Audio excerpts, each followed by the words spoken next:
Here we're going to look at the function y equals 2/3 x squared. We're going to describe the translation of the function, graph the function, and give the domain and range. So the first thing we might want to consider is the vertex. Now, for a quadratic in vertex form, we have a times x minus h squared plus k, where k is the vertex. So here, we do not have anything inside with the x being squared. So that means that h must be 0. And there's nothing being added or subtracted on the outside, which means that k must also be 0. So our vertex is the point 0, 0. And so we get the point here. Again, from here, we would pick points on the left or right of that. This graph is symmetric because it's a quadratic. So we might pick the value x equals 1. And take a look, we get y equals 2/3 times 1 squared. 1 squared is 1, so we get 2/3 times 1, which is 2/3. So again, we plugged in 1 for x, and getting out 2/3 for y, so we get the point 1, a little bit below 1 for the y value. Now we could go on to look at 2.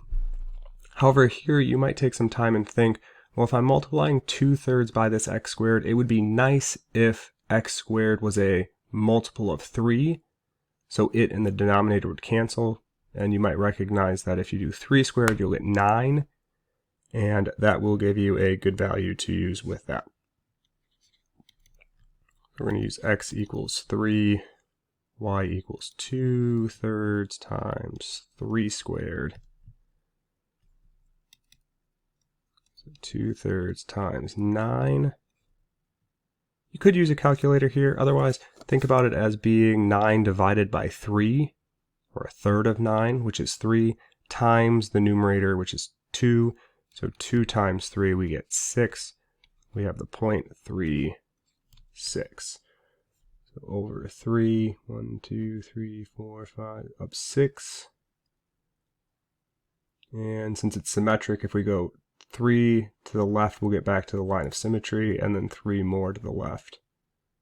At negative 3/6 will also give us a point here.